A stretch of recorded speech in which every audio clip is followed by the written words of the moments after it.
Pessoal, tudo bem? Boa noite. Estamos aí então no Gabarita Gel, professor Vade aqui, para falar das obras literárias, para falar dos livros que vão ser cobrados aí na prova da Unicamp. Então, estamos aqui hoje com uma sequência aqui, com a minha bagunça organizada, e eu vou fazer comentários breves, comentários pontuais, os comentários muito importantes que podem ajudar vocês aqui, nesse caso, com as questões de primeira fase. Eu vou comentar um pouco qual é a diferença, né, daquilo que pode ser cobrado em primeira, pode ser cobrado em segunda fase. Então, são muitos livros, né, muitas obras, né, porque tem o Cartola também com as canções. Vamos lá. Um aspecto importante, tem que sempre nortear o seu estudo é o seguinte. Primeiro, qual é a importância da obra dentro de um contexto histórico? Histórico no sentido da história, do estudo da história, e histórico no sentido da história da literatura. E aí, também, do autor, do movimento, no momento em que essa obra está inserida. A gente já começa com uma obra que não é propriamente uma obra literária. Então, a Carta do Achamento, do Pero Vaz de Caminha, né? Oficialmente a Carta El Rei Dom Manuel. Então, olha só, aqui a gente tem, para começar, né, um gênero que a gente chama de gênero epistolar, né, a carta. Então, o que é gênero? A gente tem que sempre ter em mente isso. Né? Nós temos carta, temos romance, temos aqui uma discussão, temos poesia lírica, temos conto, temos canções. Então, fique atento à questão de gênero. Né? Aqui, então, nós temos uma carta. A carta é um relato. A carta é um relato que tem um destinatário e tem um remetente, um emissor. Então, quem é que emite, quem é que está mandando, quem é o emissor dessa mensagem? É o Pero Vaz de Caminha. Mas aqui a gente tem alguns detalhes importantes. Trata-se de um documento histórico. De cara, então, é impossível tirar de foco a relação desse texto com aspectos ou com elementos que vão estar muito além da linguagem, muito além da prova de literatura. Estamos falando de um documento que é considerado aí, entre aspas, a certidão de nascimento do Brasil. Então, a gente tem duas abordagens importantes aqui. Uma delas seria, vamos pensar assim, numa abordagem oficial.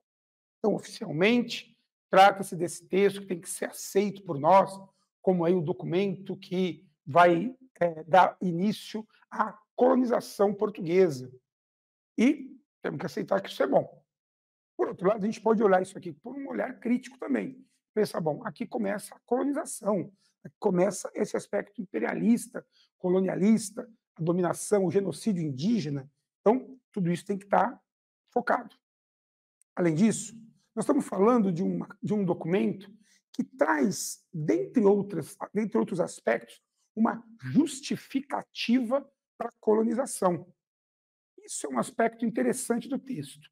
Então, vamos ao texto primeiro. Né? Lembre-se sempre que, como se trata de um texto que está carregado aí de uma subserviência, afinal de contas, é um súdito se dirigindo ao rei, então, tem toda uma questão do tratamento, e, de repente, o examinador pode ir por esse caminho. Então, fique atento aos problemas de tratamento, fique atento ao vocabulário utilizado, fique atento ao estilo. Afinal de contas, uma carta endereçada ao rei.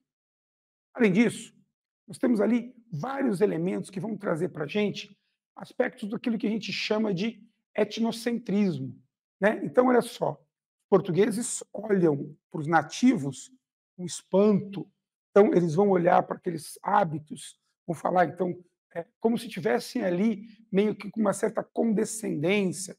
Tem corpos bem desenhados, parecem saudáveis, ou, em relação à terra, o clima é agradável, a terra parece boa. Ele vai falar rapidamente da questão dos alimentos, né, do fato dos nativos não conhecerem uma galinha, enfim. Tem uma questão interessante aqui. Essa carta está no contexto daquilo que a gente chama de literatura, de uma literatura produzida aí nesses primeiros anos, que vai entrar no contexto ali dos cronistas do descobrimento. O que é isso? Bom, é um grupo de escritores, vamos chamar assim, né, que vieram para o Brasil ao longo dos primeiros anos da colonização e foram mandando relatos em forma de crônicas. Então, o próprio Pero Vaz de Caminha, ele era um cronista. né? Isso na tradição fundada lá pelo Fernão Lopes. É importante você estar atento a isso. E aí, depois dele, vão vir para cá Pedro de Magalhães Gândavo, o próprio Manuel da Nóbrega, o Hans Staden. Esses caras vão escrever sobre o Brasil. E aí, obras maiores, né, com mais folha do que uma simples carta. Então, eles estão nesse contexto aí, nesses primeiros 100 anos. Né? Na verdade, em 1531 começa propriamente a colonização, então tem a carta, fica um período sem nada, e aí de 1531 até 1600, a literatura produzida no Brasil é chamada de literatura quinhentista, né? Por causa do 1500 aqui. Então, faz parte do quinhentismo. Então, a carta é classificável enquanto escola literária? Bom, de novo, ela não é propriamente literatura, ela é um relato, um texto informativo, mas é importante você situá-la aí nesse período, é nesse período inicial, em que a gente vai ter um bololô.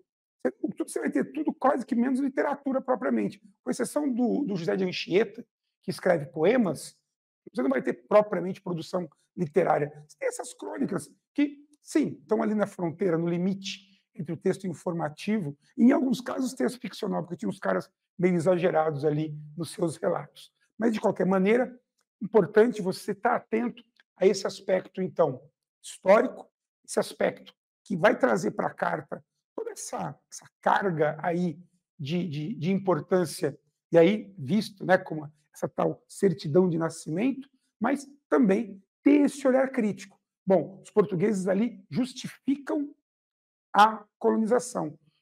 Como é que eles justificam? No finalzinho, Pero Vaz de Caminha diz assim, olha, a mais importante empresa de Vossa Alteza na Terra é salvar as almas, né? Salvar essas almas. Então, tem essa questão e esse aspecto aí da religião como sendo a justificativa para que, de alguma forma, os portugueses tivessem ali uma espécie de motivo. Não, então vamos lá salvar essas almas. Esquecendo, obviamente, nós estamos falando do período, historicamente falando, né, das navegações, que está inserido no contexto da Idade Moderna. E aí, a Idade Moderna, com o mercantilismo, com o metalismo, então, o Pero Vaz de Caminha acha um jeito, no meio da carta ali, de se referir a uma que seria uma pepita de ouro, que o nativo teria dito a ele que haveria muitas outras. Então, tem toda essa questão aí envolvida.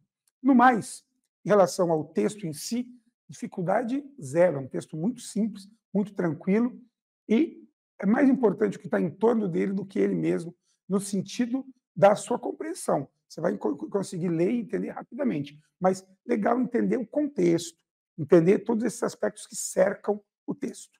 Beleza? Tá. Então, carta do achamento resolvido.